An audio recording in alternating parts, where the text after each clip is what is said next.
Hello. Welcome to guys to another episode. So today's episode is actually inspired by a conversation that I had very recently. I wouldn't say very recently, but very recently, which means about 2 years ago. So I had this conversation with, I would say, acquaintances, but we met and we had a what is this word again? I don't know if you guys have been to the 10X Grow conference, the Grant Cardone Growth conference, and we basically had a conversation. So I was sitting there with this group. We met. This was we met at it's like a country dance kind of stuff where you kind of like line dancing. That's what I was saying, line dancing. So it was line dancing, and basically, I saw they had a TEDx hat, Grant Cardone. So I went up, started talking, started chit chatting. But at the time, my business was still fairly new. It was still pretty much new in the market space at that time, and I also was doing insurance at the time as well. But we started talking, and then they're like, "Oh, hey, yeah, Grant Cardone. Hey, I know Grant Cardone. Yeah, I was at 10X Growth Con." I was like, "Oh, awesome. I'm going to the next one." And, the conversation pretty much started from there. But we started talking about business numbers, right? And one of the guys had a business that was doing about, I think it was $2 to $4 million a year. Another guy was doing a business that was doing about, 400 grand a month. So, which is almost 5 million a year. So this was insane. It was saying all these numbers. And then deep down, I was making good money at the time, but also I was kind of like, I felt like I did not fit in. I felt like, I was, who am I? I'm still a very brand new to the business world. Who am I to be pretty much like here sitting with this people? And, in several situations, I'm like, I don't feel like I've deserved, everything I've accomplished. So there's, in a way, you know, there was that feeling of like imposter syndrome. Like, is that feeling of like you haven't earned, what it is that you get. You feel like you don't deserve what it is that you earned, because let's say you came from a background where you guys used to live in a trailer parks, or you came from a background where your mom and dad didn't go to college, and here you are getting a college degree, getting your master's, and getting your PhD, and you feel like you don't deserve it, because even though you worked hard for it, it doesn't. There is this element of like, it doesn't feel like it's yours. It doesn't feel like it's something that you accomplished. It doesn't feel like, you know when you look back at it and you look at everything you accomplished, you just look at it and you're just like, you know you feel like a fraud. You feel like, this is not you.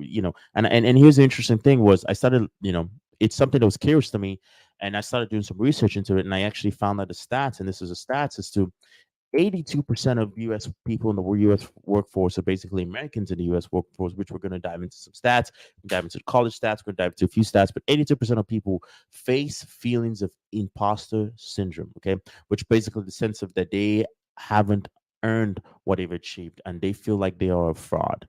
And the reality is this, I know it sounds bad to use that word, saying like feeling like you're a fraud, but then think about it from a perspective of, let's say you're an executive, right? You're a CEO, you got to where you're at, but you feel like, what, you didn't have to work as hard as everybody else that you have to now. You're now in charge of. You feel like, let's say you were hired on or something like that, right?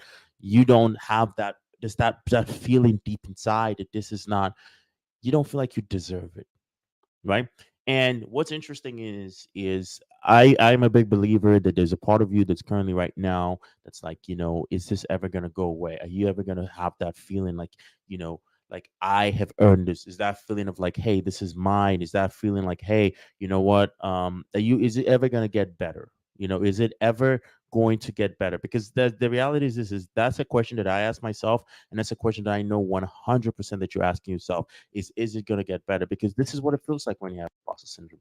What it feels like when you have imposter syndrome is going to be explained in this video, but I want you guys to take a listen. I want you guys to have an open mind. I want you guys to listen to this, because what it feels like when you have an imposter syndrome is not, it's not a sense of happiness. So a normal person works really hard, and then they accomplish something. They succeed in some way. And when they succeed in something, they feel good about themselves. And what do? They go out and they celebrate. On the flip side, someone with imposter syndrome, when they work really hard and they achieve something, how do they feel about themselves? They feel terrified. They feel like, oh my God, I got so lucky. I barely scraped by. I got so lucky that the professor likes me. Otherwise, I wouldn't have gotten an A. And so what do after they get an A? They actually double their efforts. They actually work twice as hard. They don't relax at all. They actually work harder. Because remember, if in your mind you are maintaining this elaborate facade that could come crumbling down around you at any moment, you can't relax at all. If you make a single mistake, everything's going to come tumbling down. You have no sense of reserve. You have no sense of resilience. You can't rely on things to work for you.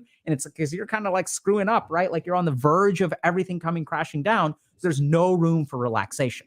So a normal person. So you got to think. So what he says is some interesting points as to you feel like everything you work for is going to get taken from you because you don't feel like you deserve it, even though you know you've worked your tail off and it's been 10, 15 years. You still feel like you haven't deserved it. Just imagine this right now. You get a promotion that makes you maybe 400, 500, 600, 700 grand a year. And you're like, you know what? You've never seen this amount of money before. There's a lot of people that's going to be like, oh my God, yeah, send me the money. This is good. I want the money. Absolutely. But then again, there's that part of you that's like, yeah, but do I really deserve this? And the reason why I'm bringing this up is because not only the fact that I know that there are people out there struggling with this, because I actually researched and found the data on this. I actually researched and came up with the data on this because we're actually going to be covering a few an article here. And this article, let me pull it up right now. This article is basically based off of surveys and stats of basically people dealing with imposter syndrome, and this is also based off of 2020 data, right? And I'm also going to be showing you guys some chart data as well, but about people who are dealing with imposter syndrome, because the reality is this is, I hate to say it, but you are not alone. So this is from getnux.com. So this is the source for this article. So it's basically saying around 85% of UK workers have experienced feelings of imposter syndrome in 2020. Right. So this is basically just showing basically UK stats saying about 85% of workers in UK have experienced some sort of phenomena where they feel like they don't deserve what it is that they have, right? And if of the people who had experienced feelings of imposter syndrome, 77% of them stated your workplace doesn't discuss it, according to studies. But then again, it's, you got to think about it too. Why would your workplace discuss it, right? So no one is going to discuss imposter syndrome because people don't even know what it is. People just feel it. They see it as a sense of inadequacy, or they see it as a sense of, and maybe I'm not happy. Maybe, maybe it's just me. Maybe it's something. It's not an element of imposter syndrome. It's not an element of like, because up until this point, you probably didn't even know what imposter syndrome was. Right up until this point, you probably never even thought about it. You never even kind of went to the point where you're like, you know what, this is what it is. I'm going through this because another thing is this is kind of something where I think mentally a lot of people are going through things that they don't talk about. Okay, and they're going through things they don't talk about because then again, it's like you feel not normal talking about stuff like this. But I think just talk about it, because then again, we're human beings, and 85% of human solution problems can be solved by just talking about it. Because dealing with imposter syndrome is not some sort of like disease or something. It's just an element of like having the expectations that you have of yourself. You expect things to be more difficult than it is to get there. Like, let's say you expect things to be a level 10 difficulty to get to the level of CEO, but you got there at level 6. And you're like, well, maybe I cut corners. Maybe something happened here. Maybe something did this somewhere. Maybe something was here somewhere, but you did the element of like you actually achieving it was not there. You don't feel that element of that achievement. You don't feel that element of like, yes, I deserve this, right? Because if you think about it, if 85% of UK workers is thinking that, then you gotta ask yourself this, right? If you're isolated, right, when you spend time alone, because here's the thing, there's a saying that the devil tempts all men, but the idle mind tempts the devil, right? Imagine when you're alone. I think the worst time in which we're stuck with our thoughts is when we're alone, because when you're alone, you are stuck with the thoughts of, if you feel like you're inferior, those thoughts come into your mind. If you feel like you have imposter syndrome, those thoughts come into your mind. If you feel like you are, you know, um, the paranoia comes into your mind. If you have an addiction, when you're quiet, when you're in isolation, everything pretty much all just like, it's just like a revolving door. It's just like it's just constantly in there. And the reality is this is, I think the human race, if you actually ask me, I think the human race is flawed. I think at the end of the day, we as human beings were flawed in a sense as to our the way we conceptualize things and the way we perceive things is not really as they are. It's like, what they say, like, something, most things are not as bad as you think you are. I think it is. It's just all going on in your head, right? And I think if you don't learn how to control your mind and live with whatever it is that the imposter syndrome, your paranoia, you got to learn to own it, live with it, and dominate it. That's the way I look at it, right? Yeah, learn to own it. There's not go out there and medicate, because majority of people will go out there and medicate themselves or drink themselves or drink away their problems. The reality is this is there's always going to be problems, right? Regardless of wherever it is that you're in life, there's always going to be problems. There's always going to be a feeling of inadequacy. There's always going to be somebody that's better than you, because and I think another thing is to social media has also created an element of imposter syndrome. When you are out there comparing yourself, you're like, oh, I went to high school with Jane, right? And Jane is now like the CEO of a Fortune 100 or from a 500 company, right? You're like, what have I accomplished? I'm just here doing this, and I'm just like, what am I doing in my life? Or I went to school with John. I always knew John, and John is now starting and own his own business, and then they're doing about $4 million a month.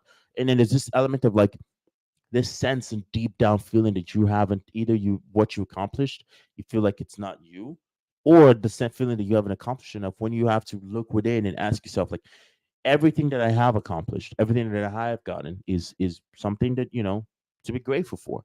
And an element of a sense of time is actually to actually have some sort of gratitude in some way, shape, or form. I think gratitude is probably the number one way to actually overcome imposter syndrome.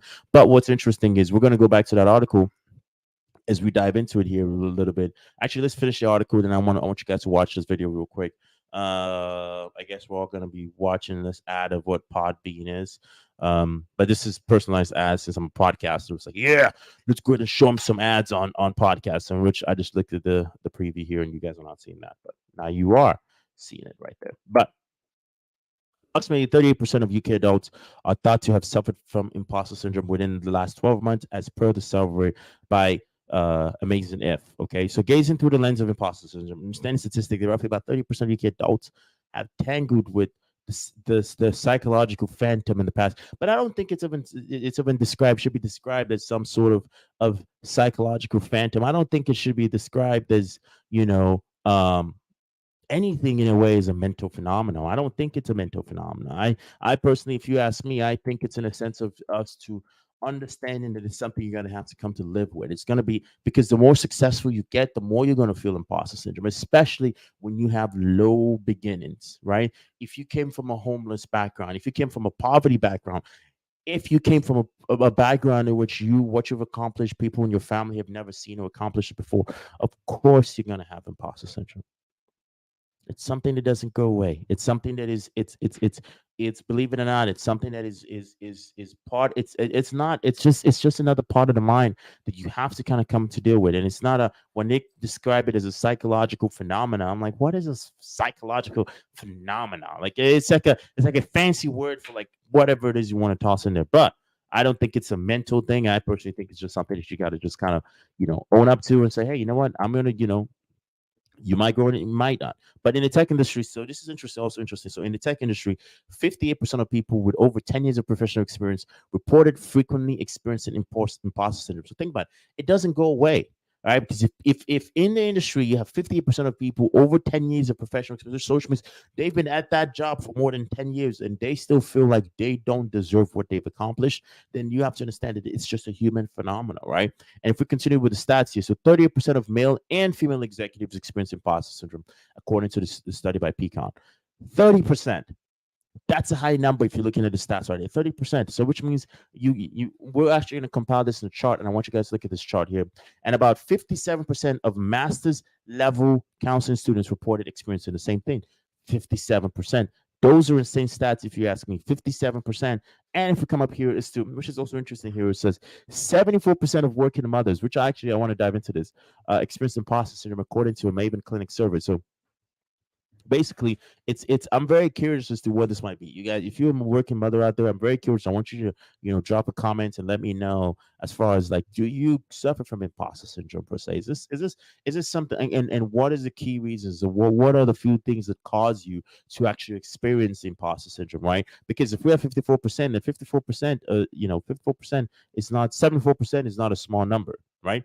And also, then if we're looking at the US statistics here, so we have about 82% of people have experienced imposter syndrome at work. 82% of people. Okay.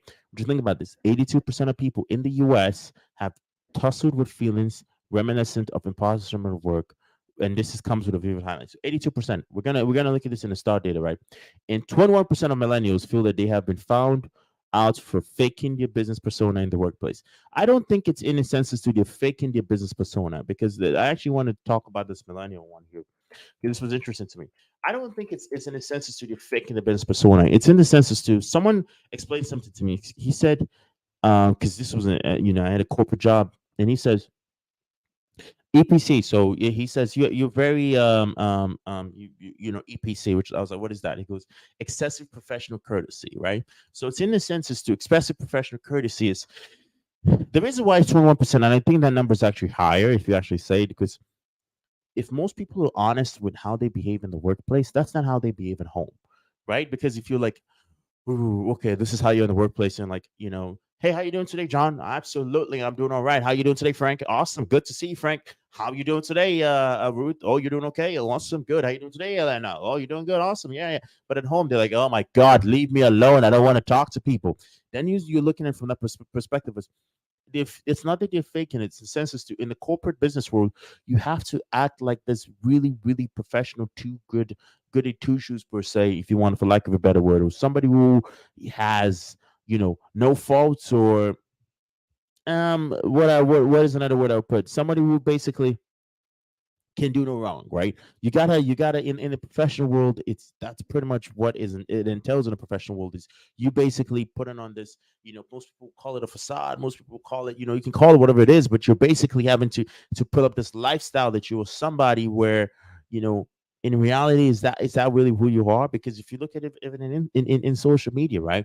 You have the filters, right? Someone's like, click, they take a picture, they take like 50, 60, 70 pictures, and then they add on filters, and then there's like people complaining of funny things, like people complaining of like, oh, I got catfished, or catfishing, or like, oh, this person is not whoever it is that they say they are, like, or just imagine this, which is I was talking to a friend of mine. This is a few months ago, and Mr. Guy that goes on. He's a serial dater, and he's we're talking about stories of his dating experience.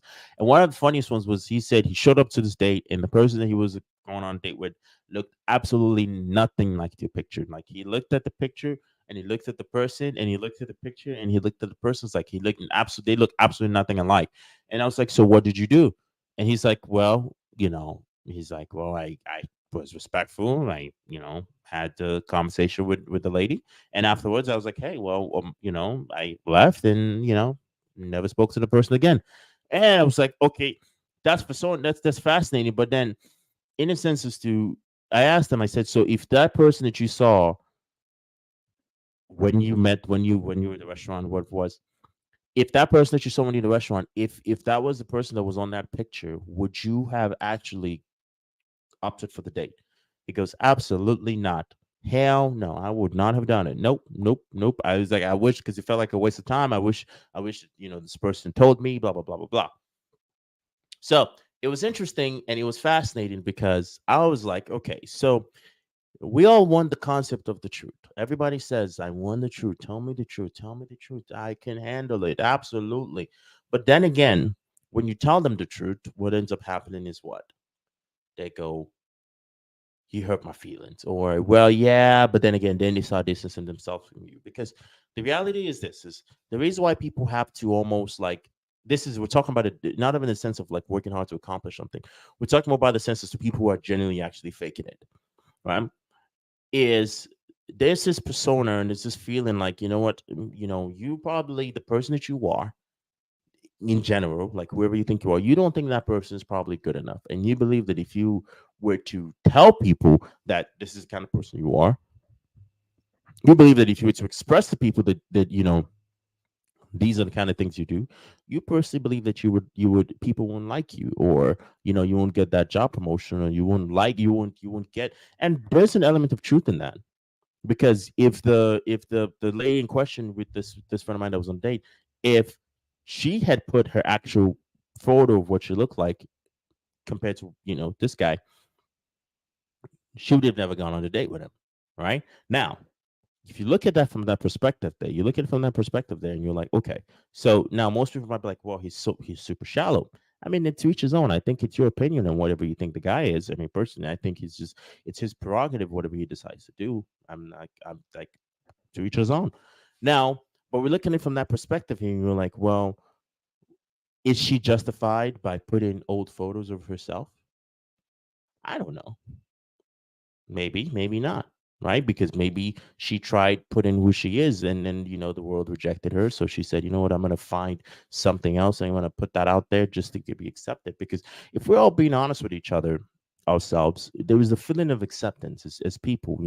No one wants to be the outcast. There's a reason why you would have people. There's a reason why you can have a restaurant that's empty, and you have another restaurant with a line with 100 people, and everyone still goes to the line and line up 100 people. There's a reason why you can have an iPhone being sold up for $1,500, and you have a phone being sold for like $20, and people still opt for a $1,500 phone, because we don't want to be alone. We want to be accepted, right? Like for instance, if you're like an iPhone user and you text someone who's an Android user and your message is green, and you're like, oh my God, why am I texting you? It's almost like, why do I even have your number? Your phone comes up as green. It should be blue. And then there's this element of like, then there's that peer pressure where you then go ahead and switch into um basically getting you know, a, an iPhone, because you kind of pretty much for the most part just want to go ahead and blend in. Now, there's those elements in there. So, and when you factor those elements in there, it's kind of like the element of people almost have to do things that that it's not them, just to be able to blend in. Hence, is another reason why millennials struggle from the imposter syndrome. It's not even in the sense of accomplishments; it's in the sense of they just want to fit in. They just want to blend in. They just want to be like everybody else. They want to fit in, and that's basically one of the key reasons that I personally believe that millennials would say that they have that imposter syndrome stuff. It's just the element to fit in, because they grew up in the social media world, right? And nearly one in five 18 employees in the UK convinced their boss is less competent than they are. This is kind of funny. I'm not going to touch into that because that's not the prerogative here. And 33% of interviewees, which is attributed to stress, anxiety, to imposter syndrome, according to 2020 report. So, which means, imagine being stressed out that you're faking or pretending to be someone that you're not, right?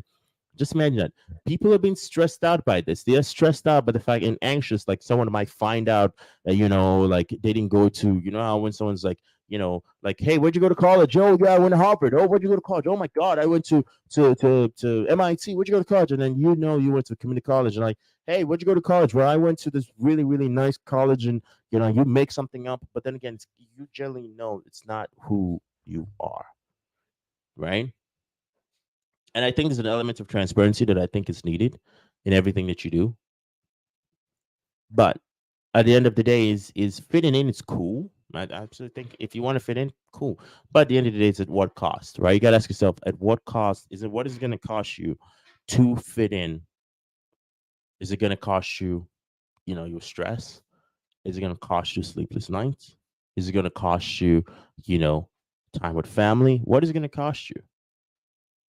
That's something you gotta pretty much take into account and kind of look at it from a perspective of like, what is the consequence and the cost of my actions if I say, I'm someone that I'm not? That's something I want you to take a look at. And that's something I want you to listen to. That's something I want you to pretty much, conceptualize there. So for the most part. And if you think about it, if 33% of people that were interviewed said that they were stressed out because of feeling like an imposter. And of the entrepreneurs interviewed, 87% had experienced imposter syndrome feelings to some degree. 87% of entrepreneurs have experienced some sort of imposter syndrome because they feel they get it, they get the success and they feel like they don't deserve it.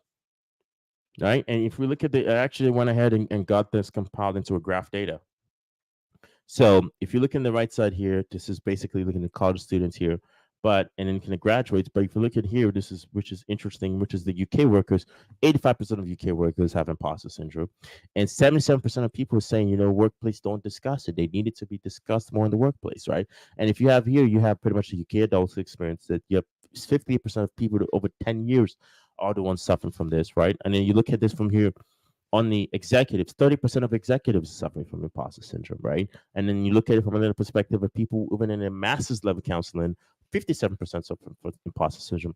74% of working mothers suffer from imposter syndrome. 82% of the U.S. workforce suffer from imposter syndrome. And then you have another, 20% of millennials, 18% of UK employees feel like your boss is incompetent. And then you have 33% of people saying that they're stressed out because they feel like an imposter. And then you have 87% of entrepreneurs, right? So you look at the numbers don't lie there, right? When you're looking at it, when you come covering the data. So it's kind of like you got to ask yourself in this point in time, now, what do I do? Like, hey, you feel like an imposter. What do you do? Is that feeling ever going to go away? Is it ever genuinely going to go away? And this is a question in which people are stuck asking themselves, because you got to think about it. Majority of people are going through it. Then you got to ask yourself, is it ever? I think that that's why people say that you have to learn to live with imposter syndrome or live with the feeling of being an imposter, because it'll never go away. And it's because we compare and we want to grow and we want to do better. Like, we have this desire for ourselves to evolve in this lifetime. We need to get to a place where, again, we start to realize that we cannot be an imposter of ourselves, and that we need to start to create a lifestyle where we realize the feelings that we want to have as ourselves in our life, and stop trying to find pathways where we don't belong or we feel like we don't belong as the only means to the end to get this feeling that you want. When I was first starting my platform, someone said, "Why don't you have all your degrees on the wall behind you?" I said, "Because I threw them all away." And they Have were to like, ask why. "Oh Why? my God, like, you have lost so much credibility to Really? me right now. Like, how could you throw all of your degrees away?" And I said, "Tell me what the piece of paper in a glass frame means to you." I think that that's why. What's interesting in this to what she says is to it's an element of trust, because you got to think about it, right? If people, and I'll give my commentary here, right? Because the whole point I was bringing that is to her element of what she's saying is basically just find trust and belief in who you are as a person and what you basically, in your inner self, right? But what's interesting in a professional world is to people trust you based off of, one, the reviews, which is people who've done business with you in the past, your certifications, right? Hey, if I have 15 degrees and 20 degrees on my wall here, that I am a psychology, let's say I'm a psychology doctor and I've accomplished all this stuff in psychology, and you're like, okay, man, well, that's actually, you know what, yeah, I'm gonna trust you, I'm gonna do business with you. But then again, it's like I don't have the degrees, and I'm like, oh yeah, I'm a psychology. You're like, what proof do you have? Because innately as human beings, we're pretty much shallow. And another reason why most people feel the need to pretend is because they feel the need to pretend because they know that as humans, that's the only way to get accepted, with a sense of acceptance. And what she said people she people actually like don't she's like, oh, you lose credibility because you don't have a degree out there, right? Because yeah, you go to school, but I want to see it. I want to see the proof that you did this. I want to see it. Show me proof, right? And in the reality is she could be the best whatever it is that she's doing, but because you don't see it, you're like, eh. So hence the reason why, another reason why most people hence to feel the need to do, to pretend and become something they are, which I hate to say, but the thing is, it's not going to go away. Never going to go away. It's not going to go away. People are going to, for the most part, you have to, as I say, fake it till you make it, because, hey, if it has to put the degree, if it makes your customers feel happy, it's what I'm going to say. If it makes people happy, if you have degrees out there, put the degrees on the wall, right? Because it's better to start out in a good foot versus having to explain yourself. If you've actually accomplished the degrees, put the degrees. If you've got 20 degrees, certifications, put the certifications out there. Put your accolades out there, right? And that might probably be something that's beneficial, to your customer if you're in a professional world. If you are, if you're somebody who is in a dating market, right? Be yourself. But hey, if you have a little bit of money, dress nice, right? Don't go borrow money to dress nice, but dress nice. Look the part, because it's all about perception. I hate to say, but the feeling of imposter syndrome is never going to get away. But you have to understand, what is my goal? What do I want to accomplish? Okay. And I have to understand that perception is reality. You could be the greatest person in the world, but if people perceive you as an evil person, they will treat you as such. Right. So you have to understand this too. Your perception is the reality. So I hate to say, imposter syndrome is never going to go away. Okay, and I know the reality is never going to go away. But who do you have to be to accomplish what you have to want to accomplish? And if it takes you 10, 20 years to, blend into that person that you want to be, then absolutely go ahead and do it. But the feeling, it's never going to go away. But at the end of the day, just realize, be true to you, who you are as a person individually, and say, hey, am I, putting the degrees out here, If they feel comfortable, yes, but as a byproduct of that, I get to help them. So I'm in a way doing it for their best interest, right? That's kind of one of the ways I look at it. But yeah, let me know what you guys think. And feel free to recommend topics as well. If you want to recommend topics, because someone actually said on Spotify, like, do you take recommendations on topics? I actually totally 100% do. So go ahead and leave your recommendations in the comment section, or you can send your topics to, let me see if I can pull up an email here. Send your topics to Emmanuel at RIZResults.com. Just send your topics there and I'll see them. And this is my company email. I'll see them. I recheck this email every day. Please don't email me stuff about like how you can edit my podcast and stuff. I don't need any editors. I just like, as the content flows, the content goes, right? I don't need any of that back and forth backlog.